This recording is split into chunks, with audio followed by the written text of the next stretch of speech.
RBT family, what is the deal? It's your dog Willie Jack, and we are back, baby, back with more NFL action. RBT feeling family, excuse me, how y'all feeling? We just came off of a very exciting championship weekend. The conference championship, don't even worry about it. Can't even talk. That's how excited I am. The conference champions have been crowned. All right, we know who's going to the big dance. A familiar matchup. We saw this matchup, just 2 or was it 3 years ago now? And that was actually a very exciting game. So rematch, of course, between the Kansas City Chiefs and the Philadelphia Eagles. So definitely excited to see that. But before we get to all of that,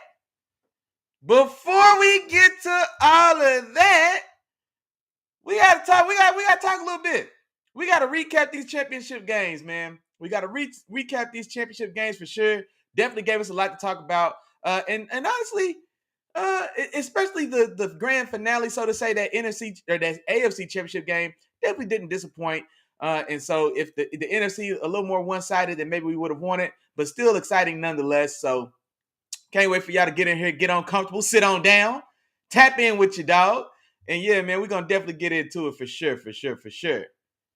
Uh-oh, hold on. They had the wrong. There we go. I thought something was a little off. There we go. But yeah, let me see who's in the building. My dog Keandre, first one in the door, said the champ is here. And that's Andy in his Ali voice. He said, where that humble pie? Smell it, but I don't see it anywhere. Okay. They got spilled something on my shirt. Hey, man. It is what it is, man. Congratulations.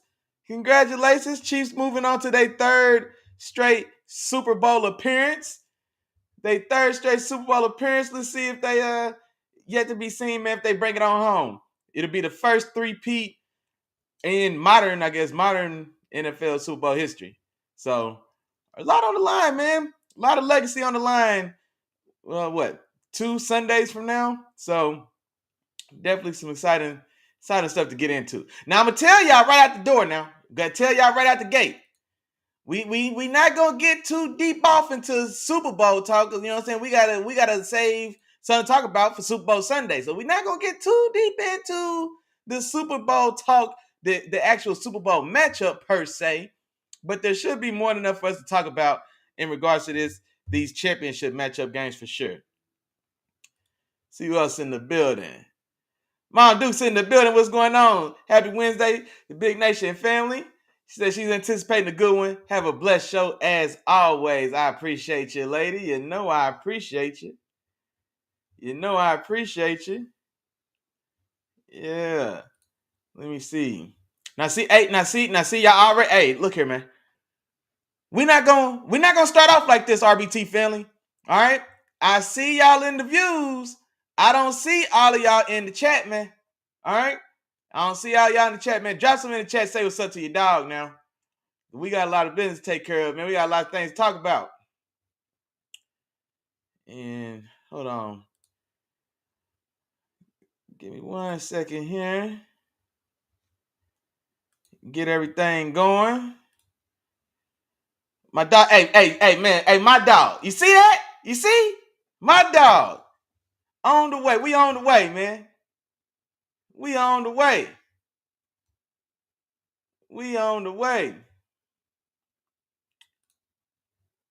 He said, any NFL history, isn't it? I'm not sure what you mean, bro. Any NFL history, isn't it? I'm not sure what you mean. Or maybe did I mess up when I said something? Maybe I messed up. I was stuttering over my words. My dog, man, terrible Tom Walker in the building, holding it down for them Houston Texans, making sure y'all know he's in the building. And of course, he would be remiss if he didn't remind y'all that them Texans going to the Super Bowl. Shout out to my dog, man. Appreciate your homeboy. Yeah, man. Like I see y'all in there getting comfortable. You know what I'm saying? We're gonna try to waste a little time. Let's make sure everybody get comfortable. Don't forget, sit down, pull up your seat, chop some in the chat. You know what I mean? Tap in with your dog. Oh, okay, talking about the first three people. Okay, yeah. If y'all pull it off, man. First one in history. And that's big. That's a big accomplishment. Because we've seen some pretty dominant dynasties. You know what I mean? So I guess, like I said, we're definitely talking modern times. So we're not talking about the Bears, the Browns in the 50s. Otto Graham, they went to like 8 straight NFL championships or something like that, 7, 8 straight championships. Not talking about the Packers in the 60s. I think they went to like 5 total championships. They may have went to 5 in a row, but I think only the last 2 were Super Bowls because those were the first 2 Super Bowls. But I believe they might have won 1, 2, or 3 NFL championships before those last 2 championships, which were qualified as Super Bowls. The Steelers in the 70s, 4 rings, but they did 2 and 2, no 3-peats. I mean, so this is big, man. This is big. Those Patriots dynasty years, 6 total rings, of course, but they were split up, no 3-peats. I'm trying to think, the Cowboys, right? The 90s Cowboys, 3 rings, but 3 rings in 4 years, no 3-peat. So this is big, man. This is definitely a monumental style of achievement for the Chiefs if they're able to pull it off, for sure. For sure. Keandre said we got room for you in the whip. So they can carpool to New Orleans. All right, I think we done gave y'all enough time, man. I think we done gave y'all enough time to get in here and get real comfortable. Then don't forget, I still see y'all in my views now. Drop some in the chat for your dog, man. But now, we'll save the best for last. But let's go ahead and get the party started, man. Let's talk about that NFC Championship game. Washington on the road against Philadelphia. And this turned out to be a whitewashing. This turned out to be belt to tail, man. One-sided dominance. David and Goliath, except Goliath put all hands on David. No upset story. None of that sort. Big brother came in there and put little brother in a headlock, and little brother couldn't do nothing but kick his feet. That's exactly what this game amounted to. And here's the thing about this game, man. When the game first started, and kudos to Dan Quinn and Washington and Jaden Daniels in the game. Y'all had a fantastic season. No way in the world this time last year with the roster and the way they season ended, drafting rookie Jaden Daniels, people had mixed feelings about his draft prospects or his NFL prospects. So seeing where that team was at and seeing where that team finished, runner-up in the NFC, major accomplishment. So let's say that first. Now that that's out the way, boy, you got your ass beat. It was ugly and it wasn't close. But to start the game, they opened that game with, I think, an 18-play drive. They had 2 successful 4th down conversions on that opening drive. And so they came out on a mission. They came out and said, you know what? We're in hostile territory. We got smoked by them the first game. They were spanking us pretty good that second matchup before Jalen Hurts goes down with injury. We come back and we win that game. So they had it on their mind. We're coming out. We're being aggressive. We will not be denied. We're getting points that first drive. And shout out to them. Like I said, 2 or 3 4th down conversions. I know it was at least 2, 18-play drive, but the drive does stall around the 30-yard line, I want to say. And so they end up settling for 3. And now here's the thing about it. I know y'all have heard me talk about it on this show several times. My feelings or thoughts on being aggressive, going for 2 when necessary, going for it on 4th down. I'm not mad at them settling for the 3 because at some point, like, it becomes more detrimental to not leave with points. Like, we did too much. We came too far. If they'd have went for that third, let's say that third 4th down conversion instead of settling for the 3, and let's say you don't get that one, you're tempting fate. Let's say you don't get that one, and now that all that drive, all that good energy, all that potential momentum that is built, well, now you zap it. And now, you know what I mean? So you have to leave with points. We pushed it. We took it as far as we could. They stepped up and made a stop. We're leaving here with something. Y'all seen that clip of that meme of Denzel? Hey, we leaving here with something, man. So I'm not mad about them taking that 3 on the opening drive on the road against that Eagles team. I'm not mad. Now here's the where the rubber meets the road, or here's where it went all bad for you. I believe they give up a pretty decent kick return on the kickoff after that 3. And then what do the Eagles do on their first offensive snap of the game? On Saquon's first touch of the game? Go 60 yards to the crib. Come on, man. Come on, man. 60 to the crib right out the door. And I was like, damn. Because just imagining that, man. Team comes out, rookie quarterback on the road, big game, big moment, Super Bowl on the line, 18-play drive. That's a long-ass drive, man. 18-play drive, 2 fourth-down conversions. We get all the way down to around the 30 or so yard line. Maybe I don't even know if they were closer than that. Maybe the 25. You do get a stop, holding the 3, but you still got to be feeling pretty good about yourself if you're watching it. We moved the ball. We were successful being aggressive. Like this is like how you start to build good energy. And then on Saquon Barkley's first offensive touch, you watch it go 60 yards the other way to the crib. I know that had to just be so. I was watching it like, damn, Washington. And it was at that moment, the old Dave Chappelle meme. It was at this time where I realized, Washington, you done messed up.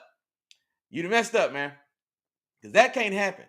But kudos to Washington. Like I said, the game, it felt, and especially early on, it felt a lot more kind of dominant for Philly than maybe the score allowed. It was, 13? I think 13-6. Yeah, 13-6. Washington gets a touchdown. So it's 13-12. They go for 2. They don't make it. But like I said, so I mean, they're a 2-point conversion or an extra point from tying that game at one point, having to be 13-13 before this one kind of goes off the rails. Big day for Jalen Hurts. Jalen Hurts, man, he's been in the news, in the sports news a lot lately.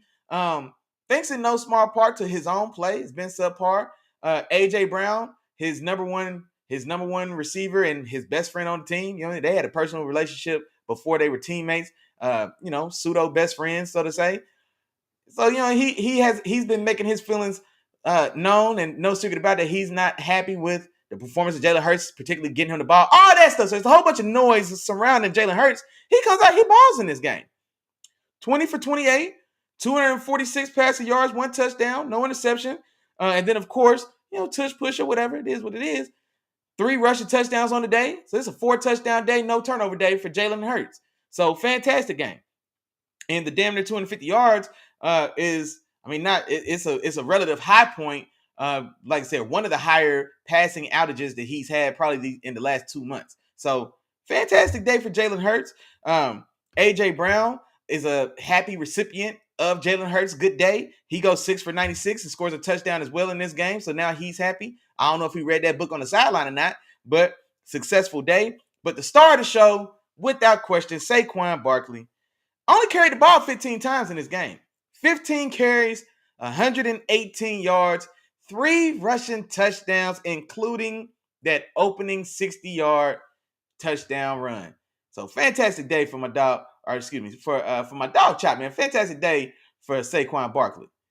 Hold on, man. Who the slid in the building, man? Hey, D-Dot in the building. Hey, man, you know what's going on, man. It's still Big Nation business in the building, man. Come on. Shout out to my dog, D-Dot, man. I appreciate you, man.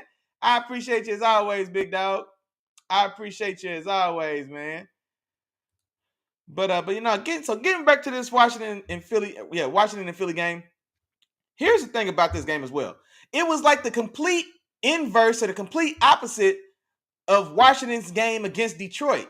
So the game against Detroit that Washington, of course, won on the road in the divisional, got them to this point. They turned the ball over against Detroit, 5 turnovers they took from Detroit. And then off of those 5 turnovers, they scored 5 touchdowns. And so now in this game, they got Detroited. I don't know what else to say. You know what I'm saying? Like they got a taste of their own medicine. That's what I should have said. They got a taste of their own medicine. 4 turnovers for the Commanders in this game, and Philly put touchdowns on all of them. And so it was exactly the inverse of what happened for Washington last week. And it's the old saying, same thing make you laugh, make you cry. And Washington had to learn that lesson the hard way, man. Same thing make you laugh, make you cry. Same thing that got you here is the same thing that took you out. Turning the ball over, and then the other team putting 7s on top of your turnovers when you give the ball away. So, a terrible day there. If you got to lose, you do want to find a way. I don't know how much credit you get for a respectable loss, but I ain't gonna lie. A loss is a loss all day long for sure. pretty losses don't count as half losses, and ugly ones don't count as double losses. But still, you don't want to get absolutely smoked like you did, man. So that's got to be a terrible feeling, a terrible way to cap off an otherwise very impressive season for the Commanders. Jaden Daniels, impressive rookie, 29 for 48, 255 yards, 1 touchdown. Does throw an interception in this game. Also had 48 yards on the ground and also had a rushing touchdown. Zach Ertz, longtime tight end with the Eagles as well. Now with Washington, feels like it's been so long ago that Ertz was with Philly. I almost forget that he played there, but he had a decent day, or he had a good day. 11 catches for 104 yards. Terry had 51 yards and 1 touchdown. But yeah, no, the story of this game definitely that Eagles defense taking away the ball, and then of course that Eagles offense capitalizing at every turn. And so, well done, Philadelphia. Well done for sure. And then also, let me remind y'all, one of the things I talked about on Sunday was Quinyon Mitchell. I felt like he'd have a very successful day in his matchup against Terry McLaurin, and he did. And not to say that I didn't pull the advanced stats to see their matchup specifically, how many total targets when he's guarded, etc. But what I will tell you is, Scary Terry only finished 3 catches for 50 yards. He did have a touchdown. But Quinyon Mitchell did have an interception that also occurred in the end zone. And of course, he was one-on-one up the left sideline with Terry McLaurin when he went up top and went and got that. Now, that's no small feat. Terry McLaurin is one of the more talented receivers at the catch point in this league, bar none. You know what I mean? And so, Quinyon Mitchell, man, outstanding rookie, went up top and went and got that thing, man. So, kudos and congratulations to Quinyon Mitchell. If I'm not mistaken, that might have been his first interception of the season. That might have been his first interception of the season. Don't hold me to that. Or maybe his second. I don't think he had an interception in the regular season. That might have been his first interception. But be that as it may, fantastic job, Philadelphia. And yeah, man, Howie Roseman got to be doing a happy dance, man. Every time he touches a draft pick, it turns into gold. I don't know what else to tell y'all. So, moving on. Y'all know why we're here. All right? Y'all know. Here we go. Right on time. Look at my dog Hoppy, man. Hey, Hoppy, what's going on, man? 3 feet engaged. As soon he can smell the Chiefs coming. As soon as I go to put up the score of the Chiefs game, here comes Hoppy. Right on time. He must have been just sitting there timing it. He must have been timing his comment for the exact moment that we were going to finally talk about the Chiefs. The exact moment we're going to talk about the Chiefs. Here he is. My dog Keanu said Jada's lack of experience showed with some of the sacks. Well, yeah, and I don't necessarily because boys wasn't getting open. Philly was clamping boys. I mean, it was an impressive job by that defense, man. Quinyon Mitchell, and that's one of the things I talked about on Sunday was I really liked the matchups in this game for Philly's defense having the edge over Washington's offense. And so one of the matches I spotlighted was Quinyon Mitchell is going to have good success guarding Terry McLaurin. Darius Slay is going to be able to, stick with Dyami Brown, who's more or less just a deep threat at this point in his career. Now, he had some success this last month and change of the season, including the playoffs. But in this game, man, I like those matchups there. Cooper DeJean is a stud in the slot, do-it-all guy. So I really liked those matchups. And they had boys in the box, flat out, bro. I mean, boys it wasn't a lot of room to get open. And then also, Jalen Carter, absolute animal, like that defensive front. I think they only finished this game with 2 or 3 sacks, but definitely a lot of pressures, a lot of quick pressures as well with that up and down Washington Commanders offensive line. Also talked about that on Sunday as well. So like I said, man, when I looked at this game, I really thought it's just a bad matchup for Washington, man, the way that Philadelphia defense is constructed.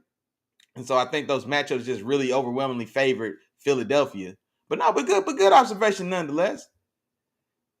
Good observation nonetheless. Here you go. Here y'all go. All right, we're gonna talk about it. Where were we? Here we go. AFC Championship. Buffalo goes on the road to Kansas City. Kansas City gets this dub, man. Kansas City survives, gets this dub, whatever you want to call it. Defeats the Buffalo Bills at home, 32-29. Now, before we get into all the particulars, let's go ahead and recap the performances. Patty has a solid day.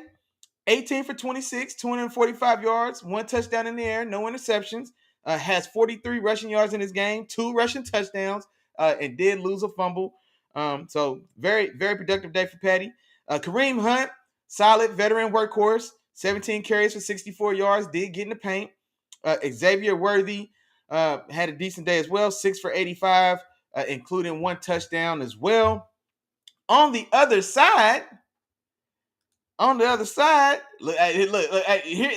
happy already, man. Look happy already. Look happy already, man. Let the man have his due. He lost. You already going to the Super Bowl. What more do you want from him? You ain't got to kick him when he's down. You ain't got to kick him when he's down. He's down. Let him live. Big Josh on the other side, 22 for 34, 237 passing yards, 2 touchdowns, no picks, 39 tough fought rushing yards. James Cook had a very good day, man. And this is the thing that pissed me. If I'm a Buffalo Bills fan, this is what would really piss me off about this game. James Cook had a lot of success running the ball in this game. A lot of success in general in this game. 13 carries for 85 yards, 2 rushing touchdowns, and he also added 49 yards receiving. So, and I think he did that on like 4 or 5, let's say 5 catches. So that's roughly, he had less than 20 touches in his game, and he had roughly 135 yards and 2 touchdowns on less than 20 catches. So that right there, if I'm a Bills fan, that pisses me off. Because what are we doing? And honestly, I mean, he had great success. And shout out to Spags, man. We've given Spags a lot of credit on this platform for sure. And definitely have given him his kudos, because the success of this Chiefs team, especially this iteration of the Chiefs teams, is thanks in no small part to Spagnuolo's defense. And so it was a masterful game plan from Spags, but they did stay in a lot of too high, and especially early on, and he was really judicious with like his blitzes and his pressures, and like when they would getting guys' face and maybe press or even stack the box. But there was a lot of 2-man, and James Cook was able to find success. Like I said, 13 for 85. Mac Hollins, leading receiver for the Bills, 3 for 73 and a touchdown in this game. Now, honestly, to start this game, I think the first 2 passes that Josh Allen attempted, they were dropped interceptions. Both of the first 2 passes should have been intercepted right out the gate. Shout out to my dog Hoppy, said MVP Pat. Now I don't know if he's gonna be MVP, but when it's crunch time in those playoffs, man, he never disappoints. So shout out to him. But no, man. So I didn't like how this game started for Buffalo. Like I said, Josh Allen, biggest game of the season, biggest game of your career. You know what I'm saying? Like this game gets you to the championship. You know what I mean? And so first 2 passes get away from you, or you just I don't know. But thankfully for the Bills, those passes they fall in the dirt instead of just being turnovers right there out the gate. But so it's a tightly contested game throughout for the most part there. Now, let's go ahead and get to the nitty-gritty. There's 2 plays. There's 2 plays that have been causing the most controversy since Sunday's game. Now, the first of those plays is going to be the I guess would end up being ruled a catch. I want to say it's like a 30 or 35 yard catch by Xavier Worthy from Patty. I want to say that was the 3rd quarter. It looked to be an interception by Taylor Rapp initially, and then they fall to the ground, and then it ends up being ruled a catch by Worthy. Then in the replay, it does look like there may not have been clear possession by either player. Then the ball falls on the ground, or then the ball lays on the ground. I mean, the good bottom half of the ball is on the ground, and then it gets ruled a catch by Xavier Worthy. So this, when I first saw it, it looked like it was an interception. You can see Tyler Rapp break on the ball. He goes up, and then when they fell on the ground, and then it was ruled for Xavier Worthy, I was like, okay, well, if it's deemed a dual catch, then the tie does go to the receiver. So I don't necessarily have a beef with that. The thing I didn't like about it is like it doesn't look to me that Worthy ever really had a real claim to the ball until after they landed on the ground. So in the air, as they go to the ground, then the ball actually touches the ground. And then like I don't see whenever like he had claim to the ball prior to the ball being on the ground. And that's why I was like, I don't know. That I didn't necessarily like that one, but it is what it is. Chiefs punched that one in. Now, of course, play of the game. All right. The fourth and one attempt by Buffalo in the fourth quarter with just over 3 minutes left. I want to say down by no, were they? No, they were up by one at that point. I believe they were up by one at that point when they're going. And so, correct me if I'm wrong. I want to say they were up by one. And of course, this is the play of the game. Now, we got a little footage. We got a little beam footage. So give me a second while I get it teed up so we can take a look at it together. Now, honestly, I mean, there's no way for me to say this without y'all giving me grief about it anyway. I thought it was the first down. I thought it was a first down. I really did. And honestly, and we'll watch it. We'll watch the live. Matter of fact, before we get into it, I'm going to play the clip. Let's play the clip first, then we'll talk about it. Here we go.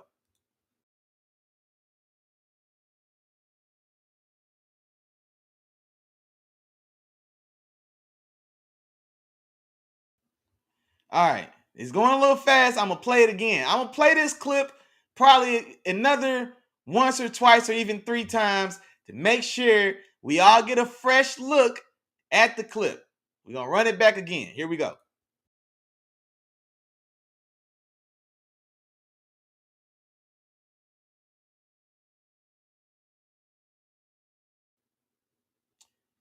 Now, watching that clip, watching it live, I thought it was a definite first down.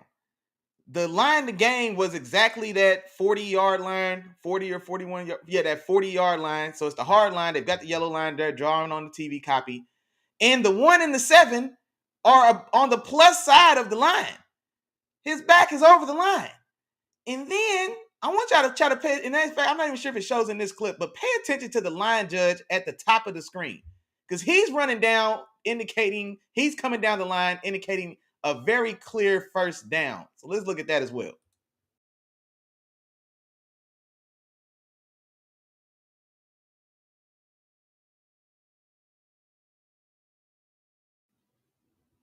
And you know what? See, I might have cut that clip a little too short. He's running down, indicating a very clear first down. Now he ends up getting overruled on the near side by the near side judge, who was facing Josh Allen's back anyway, so he didn't even have the better view of the two. But I gotta tell you, man, I thought that was pretty clear. And not to say that the guys in the booth are always right or always whatever, but it seemed a pretty clear consensus in the booth between Romo and his sidekick, and then Gene Steratore, longtime NFL head official. They seem pretty confident right out the gate. Like it's a pretty clear and definitive first down. And then like I said, the top field judge is running down, indicating the same thing. And it's that near side judge that comes in short and I guess refuses to budge. And the other guy goes with it.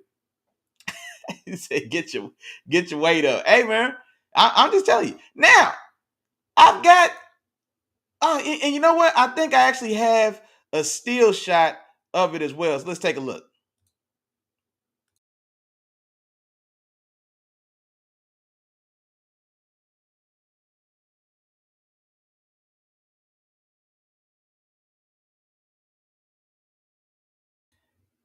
Now, looking at that still shot, it's hard. I don't see how that was not deemed an easy first down with the naked eye. Before the respot, then the respot always makes it difficult. If it's when it's a bad call and they take the bad call to the review, well then it's got to be hell or high water to get it overturned.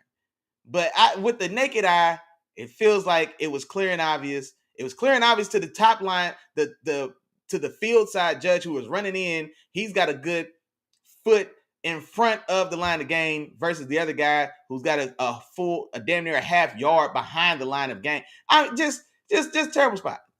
And you know what? I think I've got one more video for us to look at as well. And it's similar to that picture. Josh Allen's highlighted in yellow just so we can like make sure we clearly identify him in all the pileup and all the bodies. Here we go.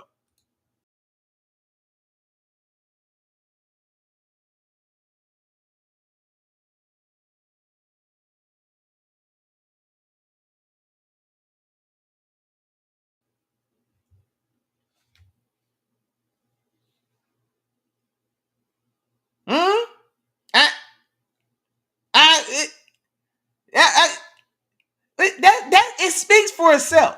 It speaks for itself. That's what bothers me. That's what bothers me. And I know, like, you know, sometimes I like to have a little fun, maybe at the expense of the Chiefs, just poking fun. But but regardless of what y'all may say, I'm not a Chiefs hater. Like I said, I'm not. They're a fantastic team. I don't blame the Chiefs for these calls. The Chiefs don't make these calls. It's not the Chiefs. Chiefs aren't out there throwing their own flags, making their own calls. So it's not on them. They're going out there playing ball. You know what I mean? Referees got a job to do. They do their job. You know, if they find it in our favor, that's not our fault. So it's not the Chiefs. It's not anything against the Chiefs. And the thing about it is, even if the Bills get that first down, it doesn't guarantee that they win that game. The Chiefs very well may still win that game. Our game is 3 minutes and 30 seconds left. Yes, 3 minutes and 30 seconds left. They're only down by 1 point. So who's to say they don't stop them on that? Like, who's to say if they get a first down there, that they don't still stop them in the next 3 plays or 3 and out, and maybe they force the Bills to a field goal by the 2-minute warning. There's plenty of time for Patty to go score. You know what I mean? So like that first down doesn't guarantee the Bills win. You know what I mean? It doesn't guarantee that the Chiefs are going to lose. So that's not what I'm saying. But my beef is like, why don't we get to see what happens? Like, why doesn't it get to play out, especially when it seems so clear and obvious? You know what I mean? Romo's definitely an expert at coming up short. That's a fair point. If anybody knows a thing or two about coming up short, it'd be Tony Romo. You got that's a fair point. But that was my beef about, or not even like my, for lack of a better word, that was my beef about the whole situation. So some of y'all might have saw, I put up a little reel, and that was the question I had, or the thing that upsets me, because as a football fan, I'm a football fan first and foremost. The Steelers are my preferred team, but I am a football fan. So at the end of the day, regardless of who's going to win, who's going to lose, win, lose, or draw, I want to see good, clean, competitive football. And I want the best team to win every time. The Chiefs looked to be the best team on the field from the opening bell. This was not Josh Allen or the Buffalo Bills, just best performance. They didn't show up with their A game, and that's on them. You don't show up. Hey, matter of fact, my dog Keandre, we didn't talk about it. You don't show up in Chicago looking across at the 98 Bulls and think you're going to win that game with your B game. No. You got to bring your A game. You can't have any mistakes or sloppy play or not eat your Wheaties that morning. You got to bring it. It's the champs. You know what I mean? So the Bills didn't do that. They didn't. But my thing is, and it's a detriment. This is what it is. It's a detriment to the Chiefs because it allows people to like critique or take away from their victories. They earned that win. They played their ass off. Spags is a genius. Spags is a genius. He coached his ass off. They executed their ass off. That last play of the game, that 4th down blitz, that boundary blitz right into Josh Allen's face, man, that's a big nut call, man. That is a fantastic call, and even better execution by the players on the field to get there and get home. You know what I mean? That's a fantastic call. And Spags isn't the only defensive coordinator that'll call a boundary corner blitz. He may be one of the few that call it on the play of the game, on 4th down. when you hadn't really been that aggressive. Like, you know what I mean? He was very selective with his blitzing, and when he did blitz, it was very aggressive and very exotic. So shout out to Spags. Like, that's what I'm saying. Like, I don't like that call takes some of the for me and for others like me, that call takes away from some of the glitter or the credit due or just whatever. It takes that from the Chiefs. It steals that from the Chiefs through no fault of their own. That's a bullshit call. What are we doing? What are we doing? Who's this? Doughboy in the building, man. What's going on? Man, hey, Doughboy, hold on. I don't recognize your name, homeboy. Doughboy and the Beast of the Kansas City Thieves got the refs on payroll. See, no, that's the thing, though, Doughboy. This is what we got to do. This is what we got to do. It's not on the Chiefs. You know what I'm saying? It's not the Chiefs' fault. The Chiefs are the 98 Bulls. Michael's going to get a call. MJ's getting every call he wants. It's the 2000 Lakers. Shaq's going to the line 15 times a game. Kobe's going to get that close call. You know what I'm saying? The 2000 Patriots. So it goes with the territory when it's your time. This is Jordan's 96 to 98 run. You know what I'm saying? This is what this is. Jordan's going to get every call he wants. That's not on Jordan. So I don't want to say that it's the Chiefs' fault. It's not. They playing ball. But come on, man. That's what I'm saying. Like, it takes away from the Chiefs. And matter of fact, Doughboy, hey, I appreciate you as well, man. Let me know where you from and who's your team, homeboy, because I don't think I recognize your name. But I'm going to play the footage again for us in case you didn't see it earlier. In case.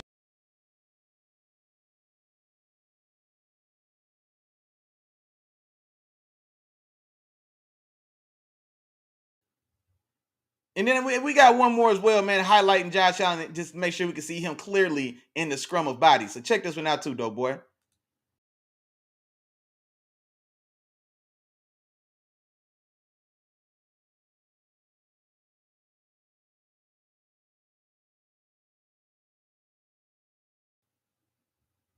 Now, like I said, that's the first down, man. That's the first down. The first down doesn't guarantee they win that game. Doesn't guarantee the Chiefs lose that game. They're at roughly midfield, or maybe it's like around. I think maybe it was the Chiefs 40, because then the Chiefs turn around and put it in the end zone from their 40. But so there's no guarantee they score on that drive. There's no guarantee if they score, it's a touchdown. There's no guarantee they don't go 3 and out on the next possession. So that play doesn't guarantee the win or loss one way or the other. But we should have seen how it played out. Because 3.5 minutes on the Chiefs 40, still with 60 yards to drive, that Chiefs defense playing its ass off the way it was playing. You know what I mean? Like, bruh, there was still, like, there's no guarantee that drive still could have not ended in points. But we deserve to see how it would have played out. You know what I'm saying? I talked about that as well, man. I also don't like that worthy catch. Like, the thing I don't like about the catch is, like, because if it's a tie, the tie goes to the receiver. And I think that's how they end up ruling it. They ruled it like a dual catch. And if that's the case, the tie goes to the receiver. My contestation with that was, I can't tell when Xavier Worthy, like, has a legitimate claim to the ball until after they're already on the ground. You know what I'm saying? And then, they're tussling and, we get an arm. Like, it looked like his claim to the ball came late. So that's why I didn't like that call. But if they're going to call it a dual catch, then, yeah, the tie is going to go to the receiver. But I didn't like that one either. And also, I didn't like that the ball, like, laid on the ground. Like, with the possession in question, because it's still not, I don't know, man. I don't know. Yeah, I didn't like the Worthy catches either. I didn't like that Worthy catch either. And that of course was a 7-point swing play. You know what I mean? That one's a legitimate 7-point swing play right there. Whether that's an interception and it's Buffalo ball coming out from Kansas City's 5-yard line, or ball right there in the short end, on the goal line essentially, and Kansas City punching it in. That play right there was a 7-point swing. It was, but by the letter of the law, if they rule it a dual catch, then the tie is going to go to the receiver. My thing was, I can't tell when Xavier Worthy had a claim to the ball until after the ball was on the ground, and then, you know what I'm saying, then there's a tussle. So, like, in my mind, it was either an interception by Tyler Rapp or an incomplete pass, because if the possession is in doubt and the ball is laying flat on the field, the face of the ball was laying flat on the field. It's one thing, the ball can't touch the field. The ball laid flat on the field. And so that threw me a little bit. That threw me for a little bit. But that one I can live with. That fourth down one is the one that I didn't like. That's the one I didn't like. I feel you. Yeah, and the yellow marker is for TV copy. So the yellow marker isn't official, but they say that as a disclaimer because they have to. But I can't remember the time the yellow marker's been wrong. You know what I mean? So, like, how many games do we watch every Sunday? Like, when have we seen the yellow marker be wrong? You know what I'm saying? But it is unofficial. Hey, Doughboy, you ain't tell me where you was from, bro. You one of them members now, man. Tap that subscribe button, man, and that like button as well, man. You one of them members. G3 in the building, man. What's going on? G3 said told you. G3 said told you. I mean, hey, man. Shout out to the Chiefs. Now, G3, you just got here as well, so you're going to give me an excuse to run these video footages back. So, G3, I want you to hold it right there. You come in here with your chest puffed out. I told you. Now, take a look at these. Take a look at this wonderful beam footage. All right, this beautiful beam footage, and then let's discuss. Here we go.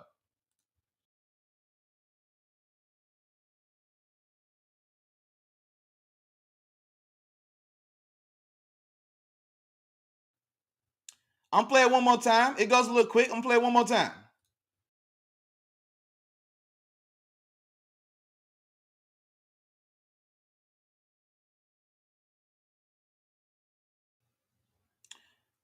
And you know what, too? I was saying it was 3 minutes left, 3:30. No, that was that last drive, but with the blitz in his face. My fault. Yeah, that was the beginning of the fourth quarter. So there's still plenty of time in that game. Now here's another showing of that same play. This time with Josh Allen highlighted, so we could just see him more clearly in the mess of bodies.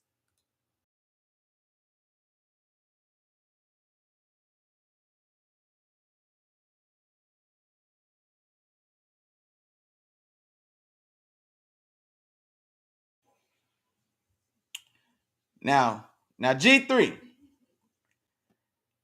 Okay. He said he's seen it 100 times. Where's the ball? I'm glad you asked. Let's watch again. You gonna tell me? I tell you what, G3. It wasn't in his back pocket. The ball wasn't. He wasn't holding the ball between his ankles. So you tell me, because at some point we got to use common sense. So we just get to say his whole upper torso is across the 40-yard line, but the ball disappeared. He left the ball by his ankles. He went from holding the ball under his chin with his torso over the 40-yard line clearly to, well, where's the ball? That's weak, G3. That's weak. Now we got to watch it again.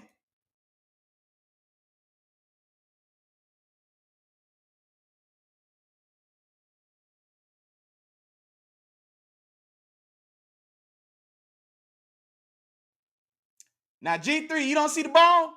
You don't see the ball across the 40-yard line, G3. Talk to me now. Come on, man. Come on now. Talk to me, G3. I know damn well you see that ball across the 40-yard line. I know damn well you see that ball across the 40-yard line, big dog. Talk to me, G3. Let me know now. Dope boy, man, see from Alabama, but he a longtime Eagles fan. Okay, that's what's up. That's what's up. You know what, man? I'm surprised. It feels like the team, like the states, especially like in the Midwest and the South, a lot of the times, like, depending on how close you are to either Dallas or New Orleans, like, you know what I'm saying? I'm surprised. I don't know how'd you get to be an Eagles fan? That's a long ways away. You got the Cowboys, you got the Saints, hell, you got the Falcons. So you got some options, you know what I'm saying, that's still down in the South. How you get to how you get all the way up there to Philly? Be a Philly fan. No, G3, this is a good point. They're not gonna flip the call. And see, that was my beef, because it's a bad spot. The field side judge, he's running in from the top of the screen, and I had that angle, but in the cuts that I put together for the show, it cuts out too early, and the angle's a little tighter, just for the sake of us being able to watch the clip. But even in the live copy, He's running down the line. He's a good 6 inches over that 40-yard line. He's running down, indicating first down, and it's the short boundary judge that's on the inside that's running in with a horrendous spot. He's damn near a full half yard short of the line of game. Like, and so, in matter of fact, I think maybe in the original copy, let's try to look. G3, I want you to look at the referee coming in from the top. It's going to be hard to see because in this cut, I've got it kind of zoomed in and it's a short clip so that we can see it. But watch for this referee. The top side boundary referee, he's running in indicating a clear first down. If he gets the spot, which is definitely the correct spot, then yeah, it was going to be a first down, and then yeah, if it's reviewed, it's going to stand. But since he lets himself get overruled by the short side judge, and looking at that replay, the short side judge, he's looking at the back of Josh Allen anyway. So he's looking at Josh Allen's jersey. You know what I'm saying?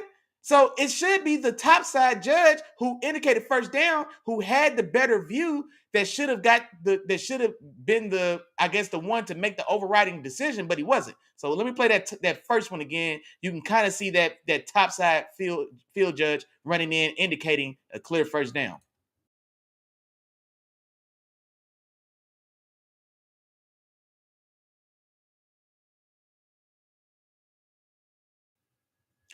You seen him right there at the end, those last little quick 2 minutes. He's running down. He's on the plus side of that yellow 40-yard line, indicating first down. So that should have been the mark. He's got the better view, and he clearly witnessed that first down. And so, but you're right. The fact that he let himself, or however the hierarchy goes as far as the referees, but he was overruled by the short side judge, and then yeah, once that happened, then yeah, of course, just like you said, they're never gonna overturn that call. Exactly.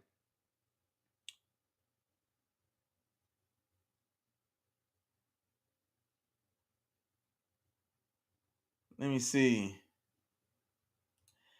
G3 said his helmet crossed the line. Yeah, his helmet crossed the line. His shoulders crossed the line. It looked like his upper torso crossed the line as well, my boy. Doughboy said, show the other one. Okay, I think I just did. Yeah, I think I just did. Hey, now G3, this is a good point. Now G3 makes a good point. He said, common sense to say don't run that same exact play the same way, and it hadn't worked 45 times already. Well, see, here's the thing about it, Joe G3. They're very successful with that play. Like that, their success rate running Josh Allen on a QB sneak off the left guard, their success is second only to Philadelphia in the tush push. So that'd be like telling Philadelphia not to tush push.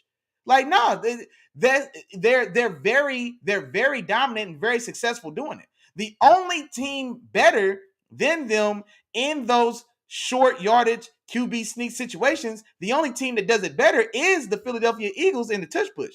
But outside of that Josh Allen off left guard is money. And here's the thing about it as well, G3. They had some ugly attempts at it, but they got some converts in that game as well, still running that same play. Now that they did get shut down with it at the goal line, which pissed me off. But they still had success doing it, and it had been a bread and butter play for them all year. And honestly, I think even last year, like it had been a bread and butter play. It's a hardwired play for them in those situations, similar to what we see from the Eagles in the tush push. Like if it's fourth in a certain distance, third in a certain distance, this is what we do. Doesn't matter who knows it's coming. Like, this is what we do. It's hardwired into how they play, identical to the tush push.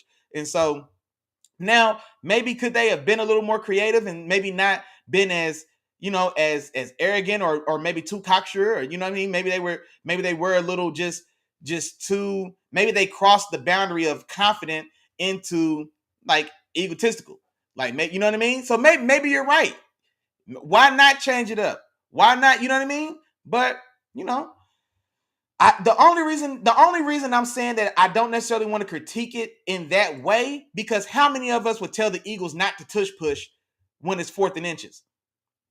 Why would we tell the Eagles not to tush push on 4th and inches? And so it's a similar scenario for me, and that's why it's hard for me to critique it. Now, if it's another team that doesn't have such a track record of success running it, then yeah, I think it's a more valid point because like, okay, it's not even, this isn't even what y'all do. Or you know what I mean? Like it's not even something that's hardwired a part of y'all program. But for a team like Philly and a team like Buffalo, it really is. Like it's hardwired. This is what they do, and they do it successfully at a fantastic clip.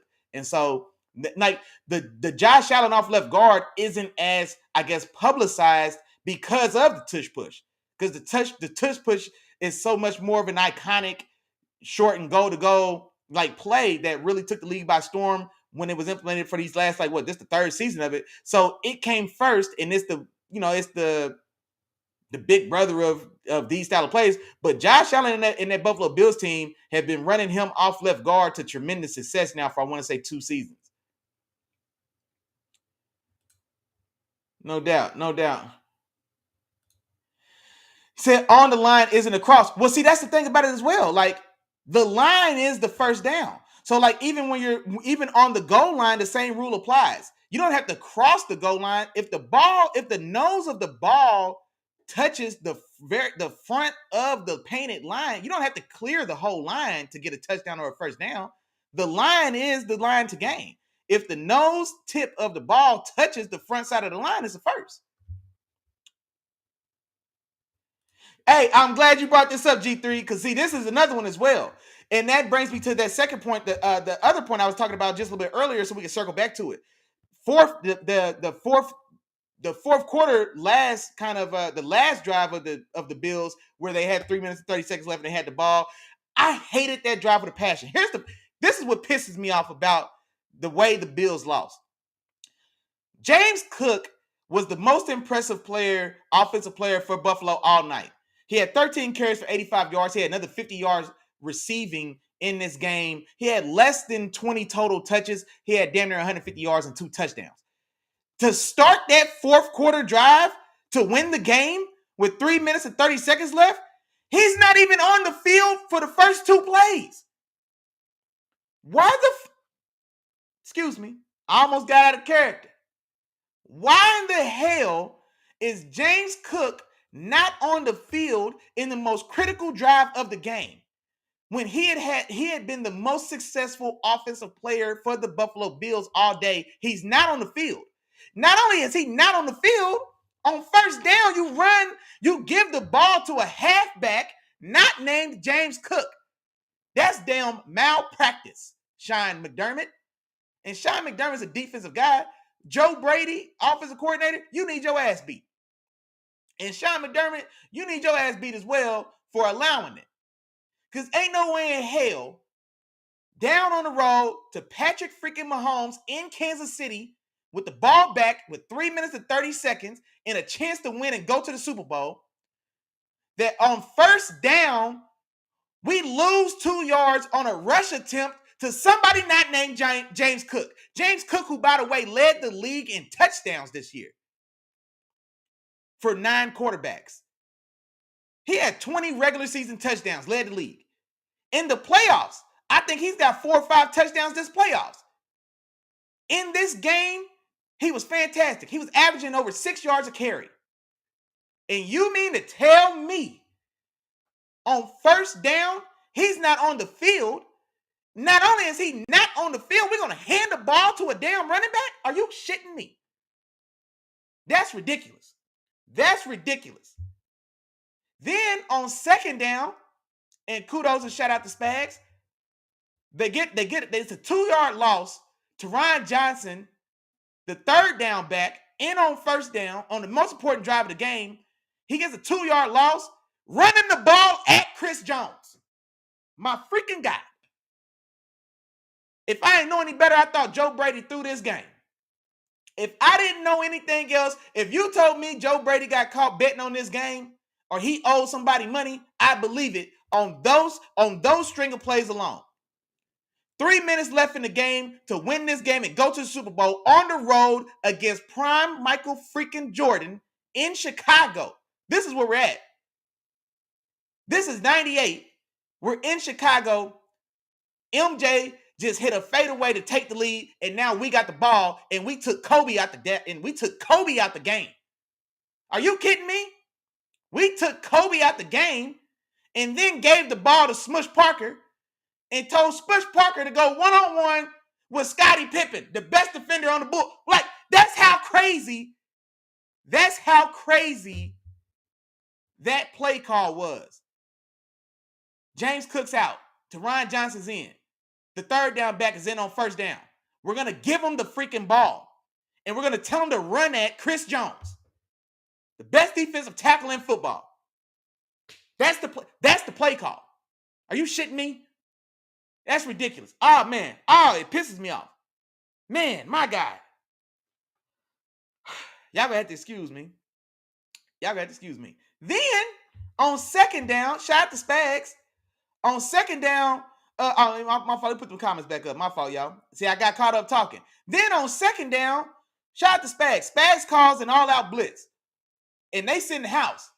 Buffalo, they call a smoke screen on the short side of the field. That same right side of the field to the short side, they try to run a smoke screen, a quick screen to, I think, Amari Cooper, who hadn't been worth the price of bus fare since he got to Buffalo. But you throw a smoke screen at him, he maybe gets, no, I think he did get 4 or 5 yards back.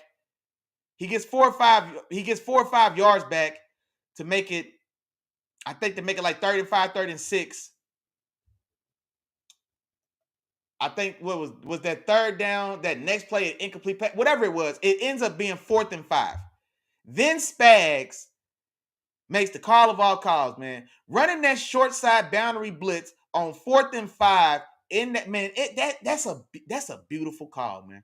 That was a beautiful series by Spags. The all-out blitz on second down. Now that's dangerous because when it's an all-out blitz like that, and they had a decent call in that smoke screen, but you got to make that one guy miss because everybody else is blitzing, everybody else is gone.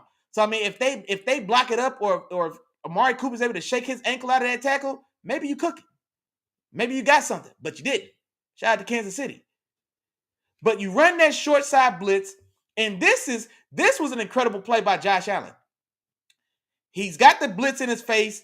They're completely unprepared for it. Shout out to Spags. Completely unprepared for it.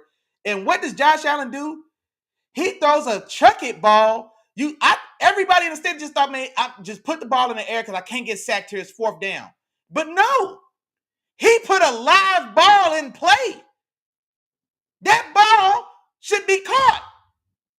And they're in field goal range or right there on the cusp. And G3 hit the nail on the head. Travis Kelce catches that ball. Hell, Noah Gray catches that ball. Who's the third string tight end from the Titans? Because that guy catches that ball. Dalton Kincaid shit the bed on national TV. No excuse. You nut up. You didn't show up in the moment. The moment was too big for you. That's terrible. And I hate to come down so hard on Dalton Kincaid. He's a young player. I liked him coming into when he got drafted, 2-3 years ago out of Utah. I liked him. I really did. But that's inexcusable, man. Players got to make plays, dog. The fact that Josh Allen got that ball off and it was a catchable play, a catchable ball to flip the field. That catch puts you in field goal range. We got to have it. That's terrible. That's terrible, man. My dog Doughboy, man, said T.O. was from Alabama and Donovan McNabb was his favorite QB. Okay, I feel that. I dig that. And you know what, man? It's a shame that T.O. and Donovan McNabb couldn't get on the same page. Because and then, you know what? Talking about Andy Reid in Kansas City, Andy Reid had tons of success in Philly. They went to 4 straight. Was it 4 or 5 straight NFC championship games before they finally broke through and went to the Super Bowl that first year with T.O. And then this is the greatness of T.O. One of the reasons, honestly, that I always rank T.O. above Randy Moss. That's me personally.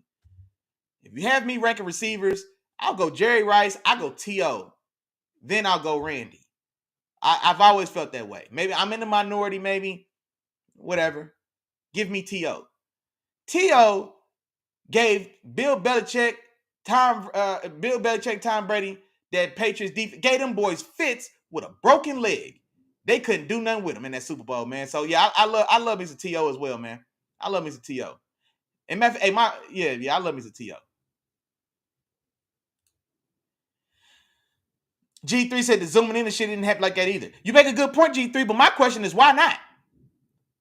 The NFL doesn't have as good of cameras as CBS Sports.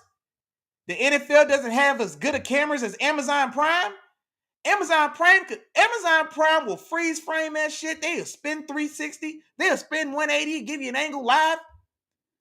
So CBS, Amazon Prime, NBC, Monday Night Football, everybody else has the premium 4K package television, or premium 4K package cameras, except the damn NFL, the billion-dollar industry.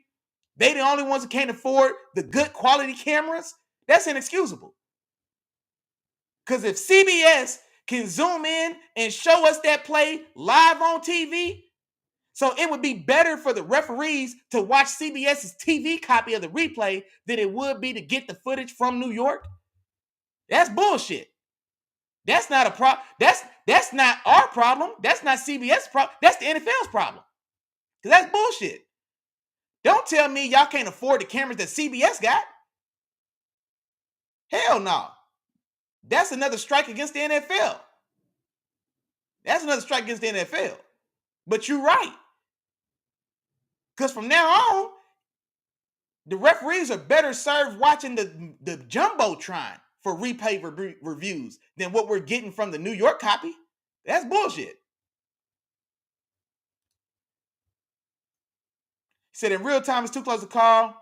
If they called it in a reverse situation, everyone would have said it was a great call too. Well, and see, here's the thing about it is like, and I dig what you're saying, because sometimes it is too close to call.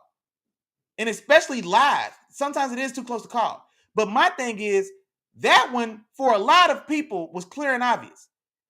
And like I said, Gene Steratore was the head official in the NFL for like a decade. He's in the booth, watched it live, watched CBS's copy, calls it a first down. Calls it a clear and obvious first down.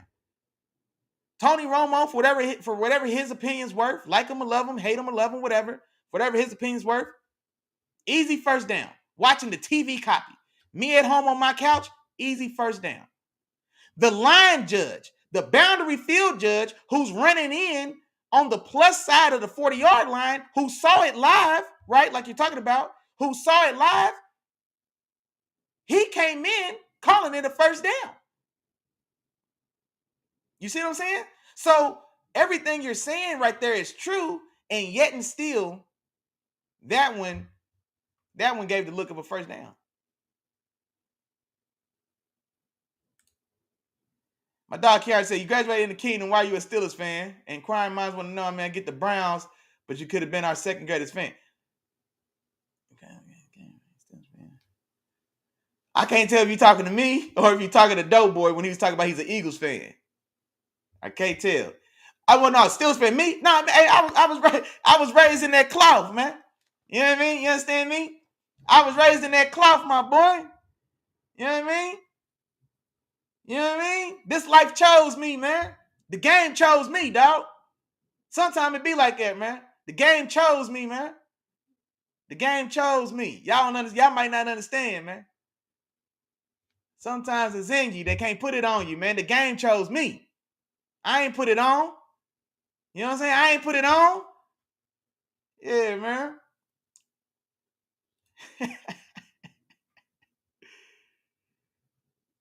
You see? So it doesn't matter. The playoffs is getting stopped. Wouldn't put the game on a spot in there, and that's why we win and throw a tutty to a scrub receiver to win the game in the Super Bowl every year. I mean, like I said, you're not wrong. I don't hold it against the Chiefs because it's not the Chiefs' problem. The Chiefs are playing ball, man. The Chiefs are playing ball. If that call goes the way that it looks like it should have, the Chiefs still got to play ball. There was 13 minutes left in that game. You know what I'm saying? And they're on the Chiefs 40. They still have 60 yards to go to score. So that play doesn't guarantee a Bills win or loss, but it did severely hamper the chances for the Bills. And like, that's what bothers me. I want to see, I always want the best team to win. Kansas City was the best team on the field last night. Josh Allen didn't show up with his A game. The Bills defense didn't show up with their A game. They didn't show up ready to play Michael Jordan in his prime. They didn't show up ready to beat Michael Jordan in Chicago. That's on the Bills. You know what I'm saying? That's on the Bills. That ain't Kansas City fault. So I dig what you're saying, but the unbiased third party or the should be unbiased third party, the referee crew, that's who I got the beef with. I don't never, and see, I know everybody thinks I'm hating on the Chiefs. No, it's never about the Chiefs. The Chiefs don't call their own penalties. Maybe we have fun and we tease them. The Chiefs Patty ain't never threw a flag in his life. Not one that mattered. Patty ain't throwing no flags. He ain't making no calls.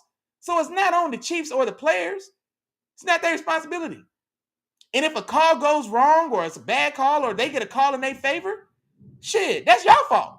That's not on us. You know what I'm saying? So I don't hold it against the Chiefs, but I do have a beef against the supposedly non-biased third party that's on the field that are severely impacting the game. I want the players on the field to decide the game. And with the advent of the technology that's available at hand, because on the Jumbotron we can see a first down, on the TV copy from CBS we can see a first down. If it was an Amazon Prime Thursday game, we'd have saw it in 12 different views. It was a first down.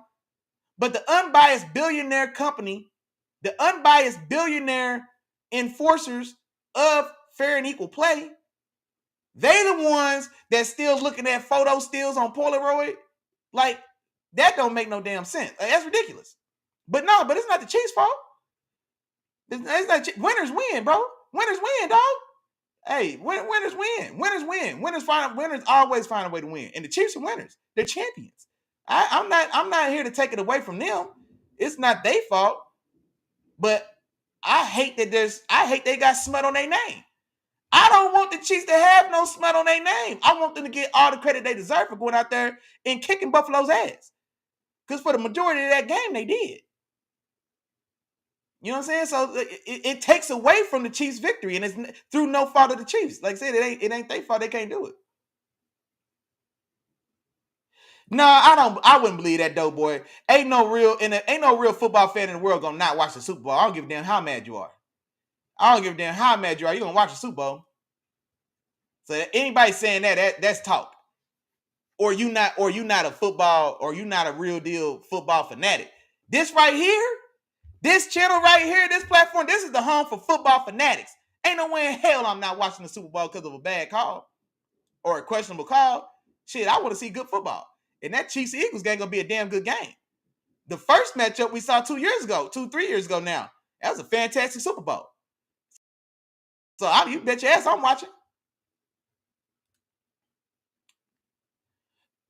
He said Shane, my dog G3 said Shane, he means Samaji. It's probably an autocorrect. Samaji P. Ryan, the third string back, catches that first down pass to win the game. Yeah, no, that was schematics.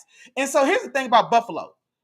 They're a zone team. They're one of the worst man teams in NFL. They're a zone team. They tried to change it up. They played like almost 50% man in that game last Sunday night. And the Chiefs, the genius of Andy Reid, or just the skill of it, the play call of Andy Reid, sees them in man, and so they ran crossing routes in those critical moments when they recognized they caught them in man. They had crossing routes ready to go. So Samaje Perine, I believe he either went in motion, whatever it was, but his defender got picked off on the deep drag going from right to left, and that's how he catches that play wide open on the left sideline. It's like the two big Juju Smith-Schuster catches. Juju Smith-Schuster had 2 30-yard catches in this game on the same concept. Just crossing routes. Just catching them in man and running crossing routes where we pick each other off running across the field. Xavier Worthy had a huge catch like that as well.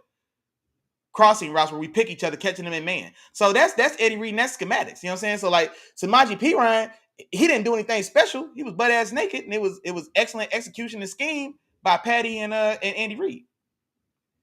Hey, Miles done finally slid his ugly, funky ass in this thing. Shout out to my dog, man. Shout out to my dog. Said he right on time.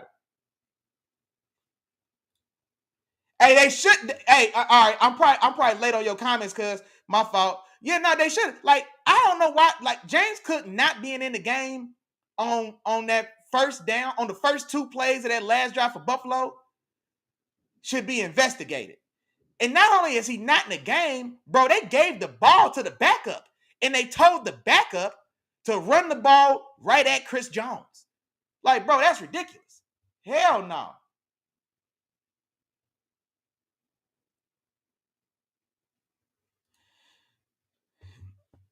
Yeah, Josh Allen's first 2 passes should have been interceptions.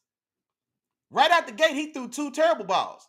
There was 2 consecutive dropped interceptions on Josh Allen's first 2 passes of that game. And that's what I was talking about. They didn't show up ready to play. They didn't show up ready to play at all.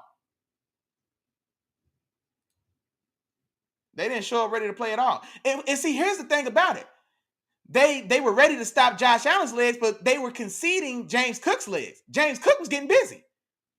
James Cook, it's a similar conversation, Miles, to what we talked about in the Ravens game against the Bills. Like, why did Derrick Henry only have 16 carries in that game? He had 80 yards. James Cook had 85 rushing yards. He only had 13 carries. Why? He had 50 yards receiving on like 5 catches. So James Cook had less than 20 touches in this game. He had damn near 140 yards and 2 touchdowns on less than 20 touches total.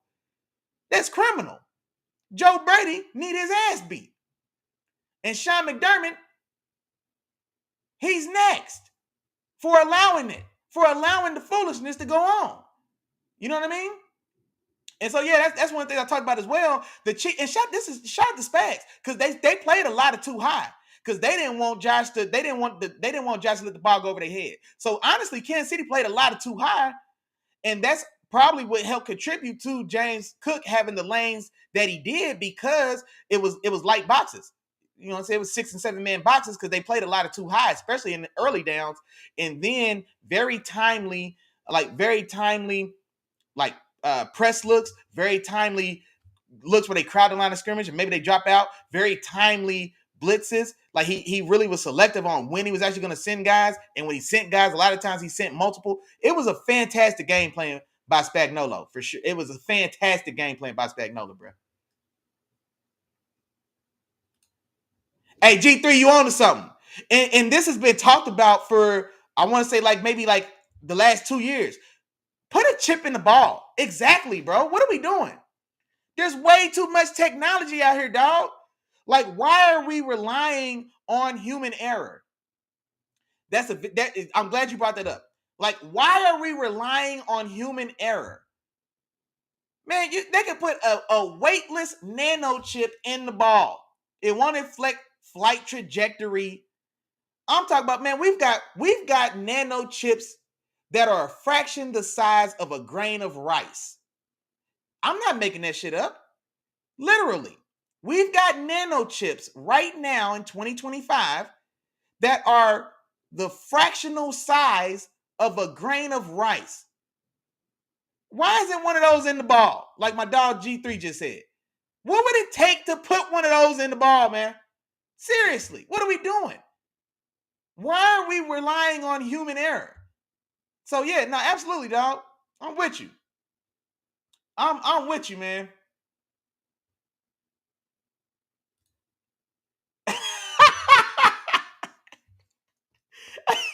Hey, man.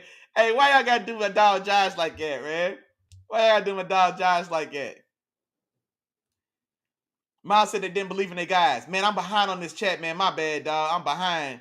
I can't remember what I was talking about when you might have said that. They didn't believe in their guys. They didn't believe in their guys. Damn. My fault, cuz. Hey, I forgot, cuz.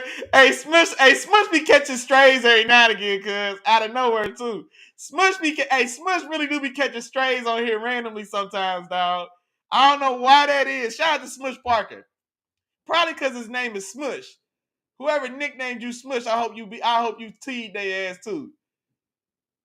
Hey, Miles said Justin Watson catches that ball that Dalton Kincaid did. You absolutely right, he does.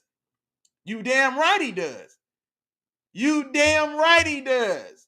Justin Watson found a way to have a touchdown in that game Sunday night. Shit. I don't doubt it at all. Noah Gray catches that ball. You know what I'm saying? So you absolutely right. Hey, G3, hey, Mark Andrews doesn't, you absolutely right. Not this Mark Andrews. Maybe 2 seasons ago, Mark Andrews might have caught it. This Mark Andrews, nah. Him and Dalton Kincaid, Butterfingers. Got caught digging in his nose. Had boogers on his fingers. Hey, that's what it comes down to, Miles. Players got to make plays, man. That's always what it comes down to, dog. Players got to make plays. Karen said he been pushing for Noah all year. Learning 187. And he might get his chance, man. I think this the last of the end of the road for Kelce, man. Them legs was damn old this year. You know what I'm saying? Them legs was damn old this year. He did pick it up in the playoffs, though. Like, now, this game was a quiet day for him. He only had 2 catches for 19 yards, if I remember right, in this game. But he definitely stepped it up the last few games of the season that meant something. In those first 2 playoff wins, Kelce was able to turn it on. But I think this is the last of the road, man. This is the last hoorah for TK. This is the last of the road for him. Dog G3 said agree. No, and that's true too. And so that's always the fine line, like, because the thing about it is, like, some plays in critical moments, they're going to be reviewed anyway. So, like, that's a play that's going to get reviewed anyway. You know what I mean? It's a 4th down. It's a turnover play. So all turnovers are inherently reviewed. So that play gets reviewed regardless. You know what I'm saying? Unless it's clear and obvious. If it's an incomplete pass, of course. But if it's a live ball and it's in dispute and it's a change of downs, it qualifies as a turnover. So that play is going to get reviewed regardless. So it wasn't like an extra review. But I dig what you're saying.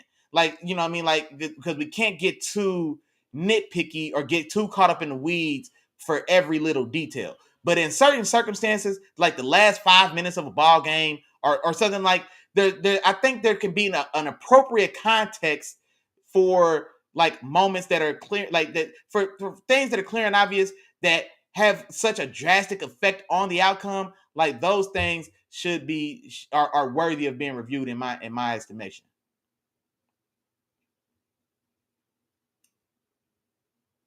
Hey, well, Romo got the magic eye, man.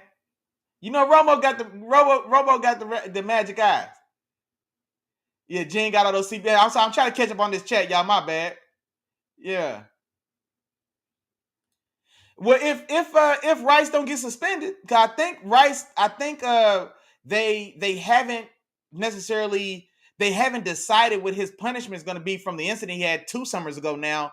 And so I think they were waiting for the legal case to play out before issuing, like, his punishment, so to say, is at least how I thought that was going to play out. So I think he still may end up being suspended for a number of games sometime next season. But yeah, but now we'll see, man. They've got some young guys there, man.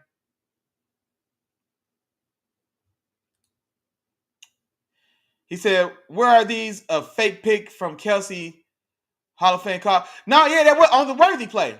Yeah, Kelce picked no, either Worthy or Juju. No, maybe Kelce had the play you're talking about, I think, was for Juju slow ass. But yeah, Juju got off for 30.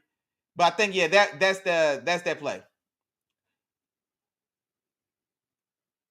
Well, no, he might have. Y'all ran several, like, deep crossers and pick plays throughout this game. I know Kelce set up Juju and Worthy on a pick play for a deep crosser that both of them were just wide open all night, man, for big gains.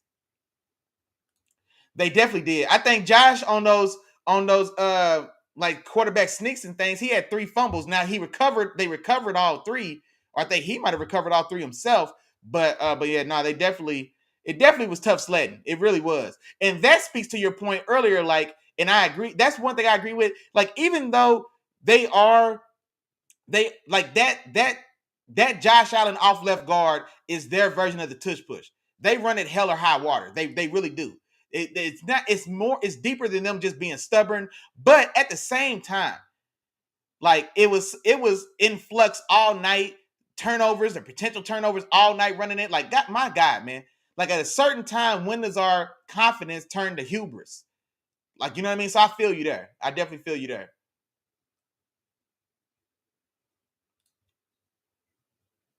Yeah, yeah, because he ran out and looked like he's gonna pick it, and then he just dipped off him. So it accomplished the same thing. You know what I'm saying? It accomplished the same thing for sure.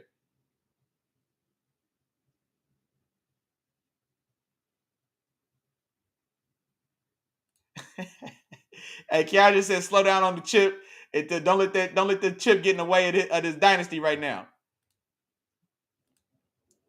And that's the thing again, man. Like I was saying, like there's 13 minutes left in the game when that happens, and I think it's a 1 point game. So it's not to say that the Chiefs don't. The next three plays aren't a 3-and-out. You know what I mean? And the Chiefs get the ball right back. Now maybe it's off of a punt, but you know what I mean. It's just one of those things where if they get that play, it doesn't guarantee a win, but them not getting that play, it almost, I mean, it severely hampered their chances to win after that point. It was a significant swing for them not getting it, but yeah. Ah, look who just showed up. Little sis in the building. I'm trying to catch up on this damn chat, but I seen that came in. She said, "Yo, what's up to the Weebles? What's going on?" Man, look, I'm gonna try to speed through the rest of this thing, man. Let's see. G3 got some comments for us. Let me see. Nah, man, I don't think it's that. I don't think it's just the Chiefs, and especially like in games throughout this season. Like you know what I'm saying. If there's been questionable calls across all the teams, across numerous teams, across the league. Especially me as a Steelers fan, I've got 6 plays right now. I tell you, we need another look at that should have been reviewed or should be reviewable. You know what I'm saying? So it's not just the Chiefs. The thing about it with the Chiefs and why it makes such a why it's so much more smoke or noise around it when it's the Chiefs is because like there's always going to be questionable calls that go one way or the other. I think the thing is it feels that when it's questionable, it just always seems to fall in the Chiefs' favor. Now that's not the Chiefs' fault, but like that's public perception. So it's not that they just want the plays reviewed for the Chiefs, but it feels like in those moments, it's heavily weighted towards the Chiefs through no fault of their own, and that's why so many more of their plays get reviewed. But that's what but like y'all sitting at the top of the mountain. Like when you're at the top, everybody's coming for you. So that goes with the territory though. So I'm not gonna feel I'm not gonna feel bad for y'all for having this like people coming at y'all like this because this what comes with the territory. Heavy is the head that wears the crown. The head that wears the crown ain't light. They got a lot of shit on their mind. They got a lot of stuff to do. Heavy is the head. That goes with the territory. You know what I'm saying? Let me see. Let me see. Hey, go ahead and talk that talk, G3. Go ahead. Hey, these Chiefs fans, y'all go ahead. Hey, y'all talk that talk, man. Y'all talk that talk. Yeah, there's Lil. Okay, I finally caught up. No, Miles. See, this is the context. And this is what I just said. It was 13 minutes left. So if that's one of the things I said as well. If they get the first, they had the first down. They Miles, was you here when we watched the videos? I had all the angles. I had some good angles for it. I'm gonna play them again anyway. They'll give me an excuse to play them again. I had to cut down all these damn angles and do some behind the scenes magic. So y'all gonna see these clips. I'm gonna play them again. They get the first down. So them getting the first down wasn't as detrimental to the game as as them getting the turnover and giving the Chiefs a short field. So like the adverse effect of the turnover was much more detrimental than the first down because the first down doesn't guarantee a score. The first down doesn't guarantee a touchdown. They could have finished that drive out for a touchdown. They could have finished that drive out for a field goal, or they could have went 3-and-out on the next series and punted the ball back to Kansas City. And now maybe Kansas City has to drive from inside their own 30. And maybe they still drive down and make and score a touchdown. So all those variables are possible, but the fact that play, which as we're going to see, seems to be a very poorly made call, the adverse effect of it was overwhelmingly in favor of the Chiefs because it put them right there on the short field. I mean, and then they cashed in. They still got to cash in, but still, it teed them up. You know what I mean? So like that's the beef. It's not that play. If they get that, if the Bills are awarded that first down, it's not to say that they win that game. I've been saying that for the whole time. That play in and of itself didn't make the Bills lose or cause the Chiefs to win. But did it severely impact the probability of such? Yeah. Did it severely sway it did all of that. But I appreciate you for giving me another excuse to play this damn footage. And so without further ado, here we go. We're going to play the footage again. I'm going to play the original copy first, and then I'll play the highlighted copy that we've been watching. Here y'all go.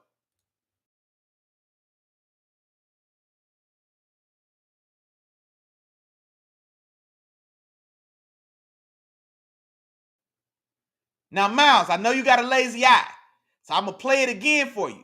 Now, tell me you don't see that man's whole torso across the line to gain.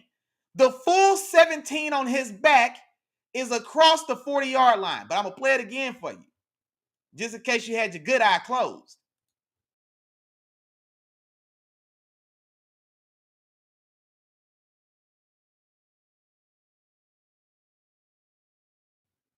Now, also, Miles, I hope you seen that top field boundary judge running in on the plus side of the yellow line, indicating that he had it as a first down.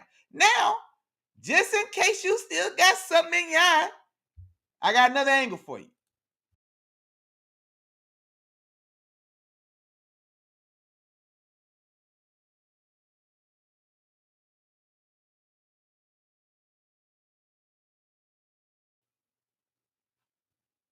Come on, man. Come on, man. It's first down, dog. It's first down, dog. That's all I'm saying. No, I disagree. I don't think the moment was too big, and I don't even think the moment was too big for Pat. The Buccaneers was whooping the Chiefs offensive line ass. Like, Patty didn't have a chance. And here's the thing about it, though, Miles, if you remember, Patty made some fantastic plays that game, like running for his life. He made one of the most impressive throws that we've seen anybody make when he had to scramble right and Superman lay out because he was getting hit and threw a dime like 40 yards down the field. And I forget who dropped that pass. But the moment wasn't too big for Patty. The Buccaneers was just teeing off and whooping the Chiefs offensive line ass. I think he got sacked. He got sacked more than 5 times. I was going to say he got sacked like 8 or 9 times. I don't know if he actually got sacked that many times, but they definitely was whooping his ass all day. And so the moment wasn't too big. Even Josh, like the moment went too big on that 4th and 5 play where the short side, the boundary corner blitz is right there in his face. He throws a pass that flips the field. Dalton Kincaid shit the bed. So the moment wasn't too big for Josh. His guy didn't make a play. And Patty and his guys did. But no, I don't think the moment was too big for either of those guys in those scenarios that you're referencing.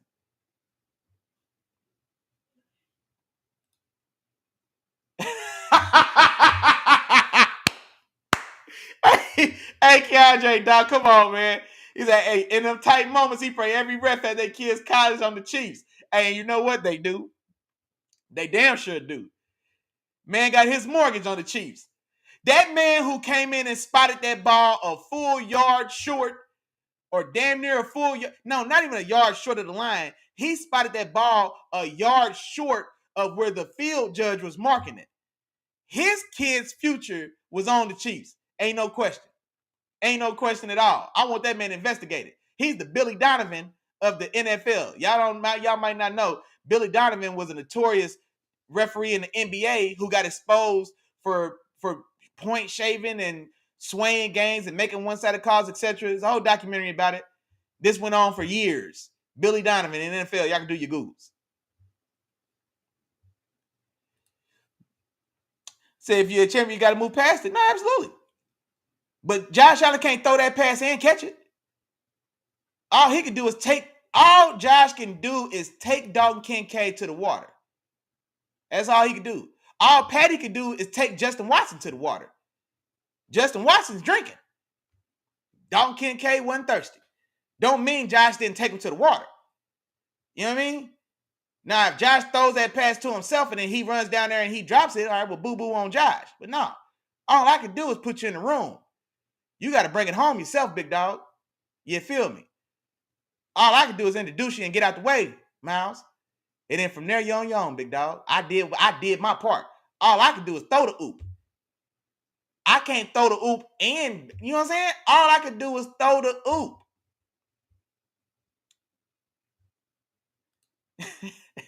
Hey, it'll be a 30 for 30 down the road. It'll fool around and be a 30 for 30 in like 15 years. When Patty retires with 8 rings, 6 MVPs, you know what I mean? It'll be a 30 for 30 to come out. It'll be a 30 for 30 to come out. For sure. All right, man. I think we might have I think that horse is there. I think we beat that horse to death. We brought it back. We beat it again. We brought it back one more time just for good measure. And you know what we did? We beat that damn horse again. We done killed that horse 3 times. I think we beat it to death. Now, what time? Oh, hey, man, we 90 minutes. This is solid. We only had 2 games to talk about. We made it 90 minutes. I ain't mad at that at all. Now, if y'all got anything on your heart, you got anything on your mind you want to talk about, y'all better speak now or hold your peace. You better speak now or hold your peace, man. We might go ahead and wrap this thing on up. We might just have to wrap this thing on up. So y'all let me know. Oh, now here's something I do want to talk about. Now I know that this is primarily a football platform. All right? This is primarily a football platform, but we're going to have a little time on our hands, y'all. RBT family, we're going to have a little time on our hands before the, into the big game. And so here's what I'm thinking. There's a big fight coming up. Now, y'all, if y'all know me, y'all been around long enough. Some of y'all knew. I'm a huge boxing fan. You know what I'm saying? Football's my first love. But damn it, I love me some boxing. You know what I'm saying? Boxing's my favorite stepson. It's a big fight this weekend, man. David Benavidez is fighting Morrell, and that's a big ass fight. Also, Terrence Crawford versus Canelo is official at 168 with no rehydration clause for September. So there's some boxing talk. There's some boxing. Hey, my dog Keandre said he ready. Hey, yeah, man, we got some time. We got some time until the Super Bowl. So, this coming Sunday is an open Sunday, bro. So Sunday morning, tap in with your dog. And instead of a preview game, because we don't have any games on Sunday, I'm probably gonna talk a little boxing on Sunday, man. We're gonna bring a little boxing talk back. So Sunday morning, tap in, man. I'm definitely gonna watch that David Benavidez fight, Benavidez versus Morrell. So I'm definitely gonna watch that Saturday night. And so I'll probably recap that fight on Sunday morning, Keandre, and then I'll probably also talk about Bud Crawford versus Canelo Alvarez, since that's official now. You know what I'm saying? So we'll probably tap into that a little bit. Now that fight's still a long way off, and so as it gets closer, I'll probably get into it, deeper. You know what I'm saying? But like we said, we got a little free time, man. So we'll talk a little boxing, man. We'll talk a little boxing. Hey, Monster, are we going for the Eagles in the Super Bowl? Hey, man, I ain't gonna lie. A part of me, like, I'm a fan. Like, I want to see. It would be dope to see history made. If Kansas City wins this 3rd Super Bowl, the 3rd in a row, never been done. Like, that's a massive moment. You know what I'm saying? So, like, I won't be mad to see them win the game. I want it to be clean though. I don't want to see Jalen Hurts get a clear tush push first down and have somebody with their kids' college fund on the Chiefs come in there and mess my game up. That's all. So I just want good, clean. I want some good, clean football one way or the other. You know what I'm saying? So if the Eagles win, I ain't gonna be mad at that because I think Jalen Hurts gets a bad rap sometimes. I think sometimes we get a little too hard on Jalen Hurts, and also the vindication, the completion of Saquon's revenge. So like I've got there's storylines on both sides of this Super Bowl.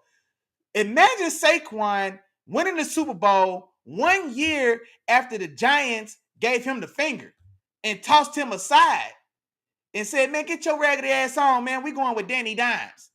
Saquon got cut for Daniel Dimes. Let that sink in.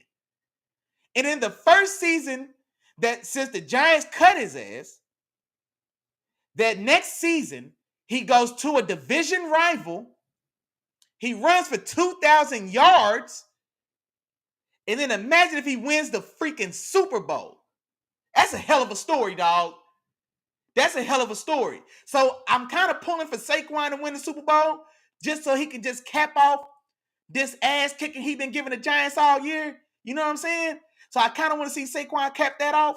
And then at the same time, the Chiefs and Patty, they got a chance to do something we ain't never seen before. So it feels like we can't lose. Feels like we can't lose. You know what I mean? So it's an exciting outcome, you know what I'm saying, regardless of who comes out. Either Saquon gets his last laugh, gets one more foot deep, man, then look. Saquon win the Super Bowl, bro, and I want they need to force the Mara family to sell the Giants for malpractice. It'd be time for new owners of the Giants. Saquon win this Super Bowl, man. That's how I'm feeling.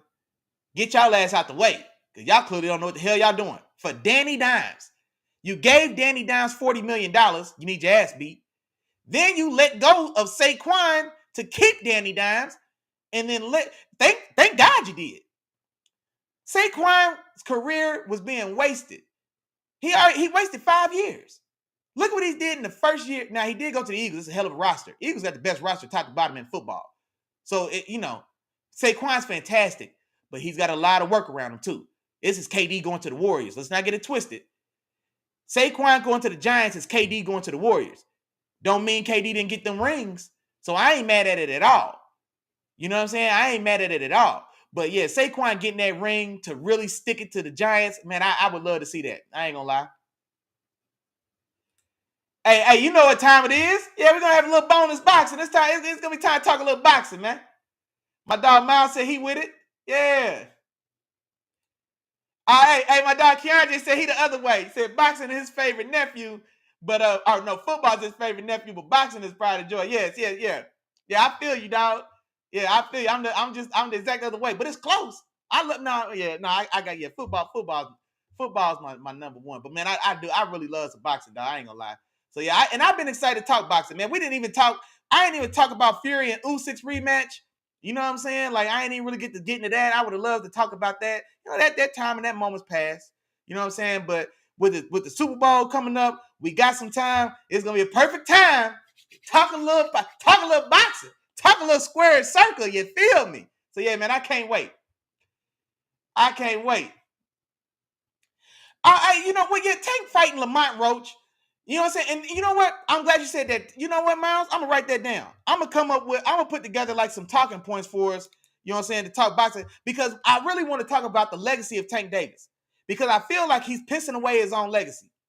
4 years ago, Tank was poised to be like he was shooting to the moon, and then he got comfortable. Then he started smelling himself. You know what I'm saying? He started smelling himself a little bit, and then he started relaxing. You know, he took his foot off the gas, and now he's getting passed up because there's big fights happening. Tank Davis is scrambling to try to find opponents. This Lamont Roach fight got pushed back 3 times, and Lamont Roach is the 3rd opponent. Turki Al-Sheikh, you know what I'm saying? Big Bank Dubai, he making shit happen. Ain't no more excuses for these guys not fighting each other, because Turki said, I'm throwing the bag at the best fight. I don't give a damn who it is. If money's the problem, come get in with a winner, baby. Boss man Turki, making shit happen. So Tank playing himself. Nobody wants to see that Lamont Roach fight. I'm not excited to see him fight Lamont Roach. And that's no disrespect to Lamont Roach. I'm not excited about that fight. So Tank is playing himself. Stop running from Shakur. And it's not even that he can't beat Shakur.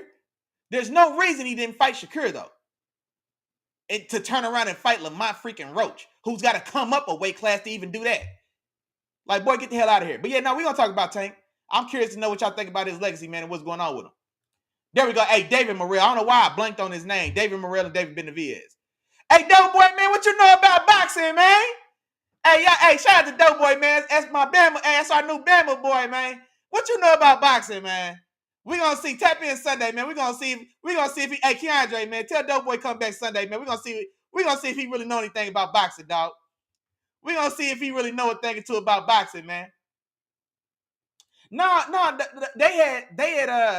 it had got canceled. Well, it had got like pushed back like 2-3 times, but the fight's still on. Unless something's just came out in these last few days that I'm unaware of, the fight's still on, but they just kept pushing it back. They just kept pushing it back.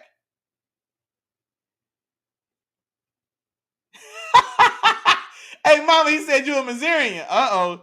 Hey, nah, man. Hey, she a Sooner. She a Sooner, baby, man. That's Oklahoma. He said,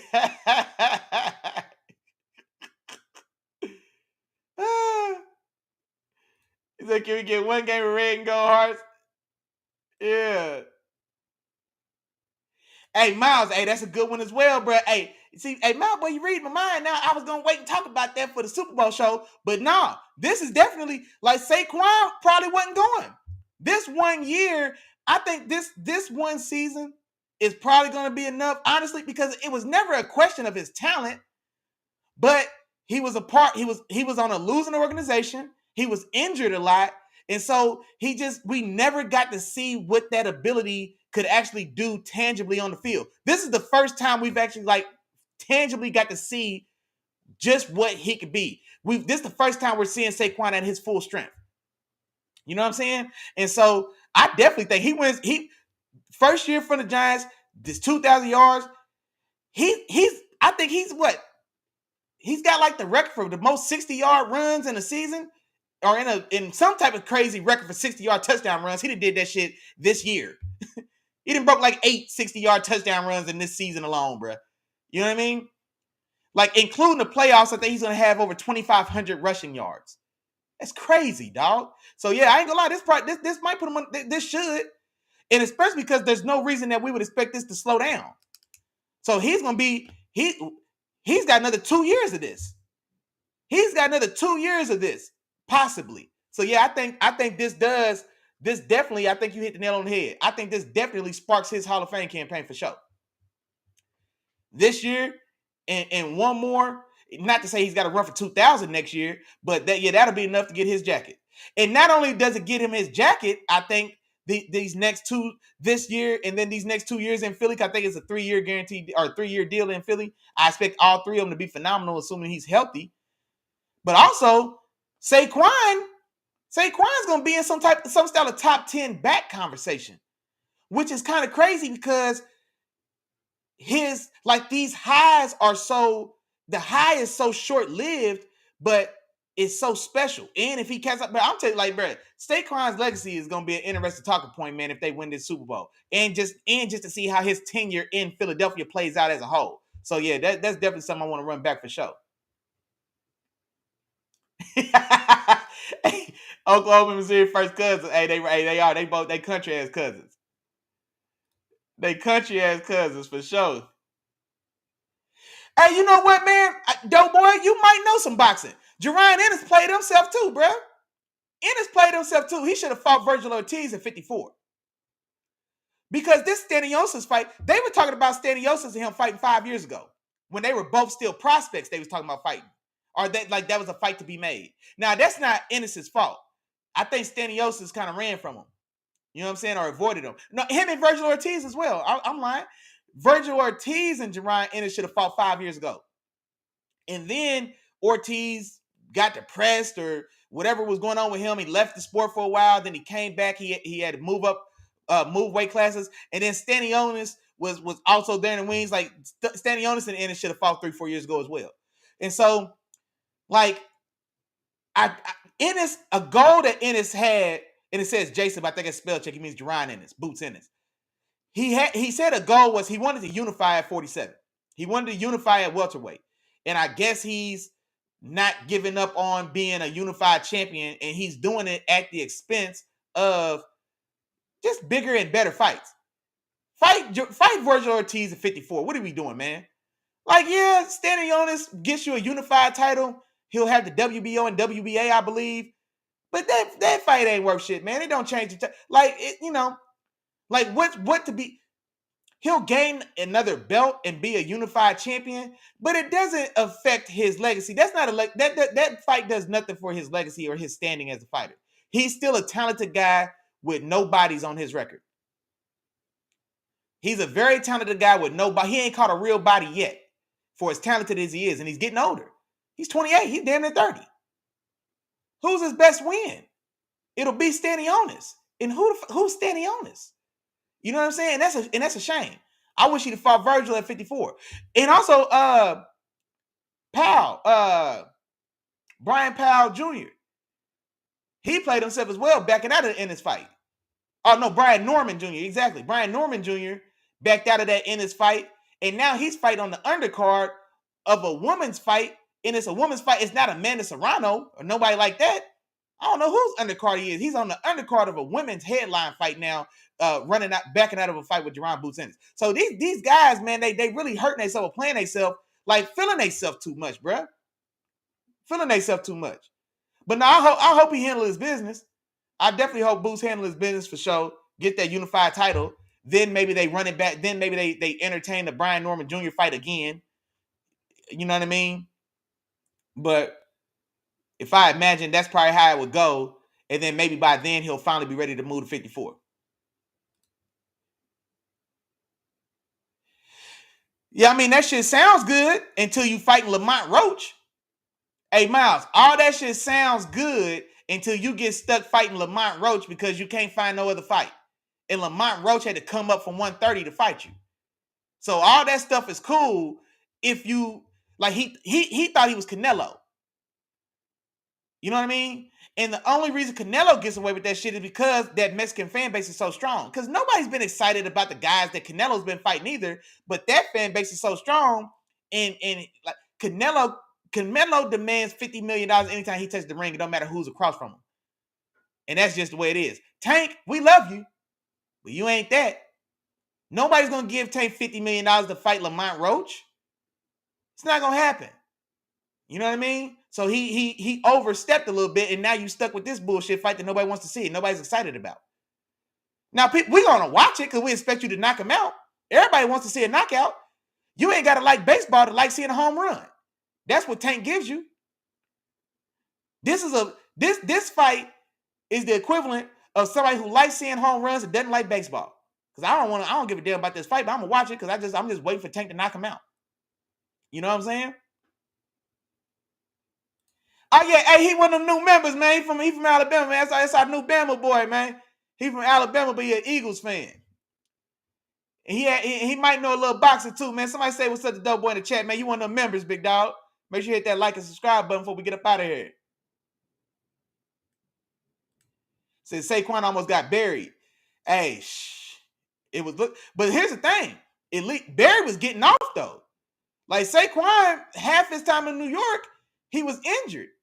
So he didn't even have like the same like dominant, like Barry didn't really have a lot of chances to win in Detroit, but he got off for a decade straight. 2,000-yard season. Like 6 1,500-yard seasons in a row. Record. NFL record. You know what I'm saying? He got off though on teams that wasn't competitive. Saquon was on teams that wasn't competitive and he wasn't really getting off. Not just because of him. He was injured along the way and beat up, you know what I mean? But it's still, so it wasn't even as it wasn't even as good as, because Barry still, you know what I'm saying, put up everything we needed to see as far as going down as the greatest in a lot of people's eyes, even on those non-competitive Lions teams for the most part. Say Eddie Hearn could have got Boots that fight with Brian Norman Jr. Boxing's changed because the fighters don't want to fight the best. No more like Teofimo Lopez. Brian Norman Jr. He outpriced himself. Like he made unreasonable demands for money because the Boots fight, it's a big fight, but neither of those fighters are as big. Like those guys in Boots more specifically than Brian Norman Jr. Brian Norman Jr. is a talented guy, but he's not an A-level fighter. He's not a tier 1 fighter. You know what I mean? As far as public perception, in Boots, as great as Boots is, he's not a tier 1 fighter. And I mean that as far as public perception. We're talking dollars now, just sales, selling fights, how big your name is in pop culture. Like that's why Ryan Garcia is such a big draw. Tank Davis is such a big draw. Because casual fans or people who aren't fans of boxing watch them. That's why Mike Tyson was the first guy to sell 100 million pay-per-views. Because people who didn't know boxing knew Mike Tyson. Like, that's a different type of athlete, a different type of boxer. Boots and Brian Norman Jr., you got to be a boxing fan to know these guys. For as talented and as great as they are, or as we think they are. And more specifically, we talk about Boots and we talk about potential greatness. And he's still flawed. He gets touched way too much, man. Oh boy, he had to run it back and he won both those fights convincingly, but anyway. But now Brian Norman Jr. played himself, and Boots didn't make it no better. Ducking that Virgil Ortiz smoke to go fight Stanionis.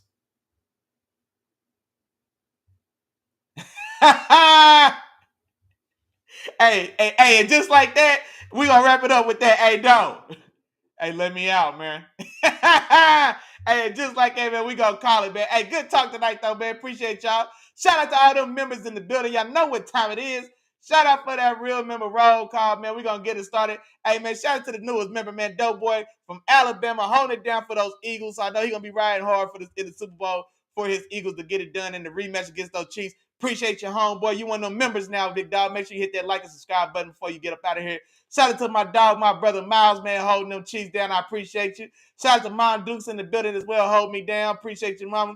Shout out to my dog, Keandre, man. That's the captain of the ship, man. Making sure we stay on track and stay on task, man. Shout out to my dog, Sis in the building as well. We appreciate you.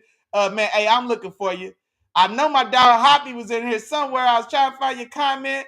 I know my dog D-Dot came in the building as well, man. I'm trying to find your comment. There you go, Hoppy. I got you, big dog. Shout out to you. And for the rest of y'all know what time it is. We say the same thing every week. Feel free to say it with me at home.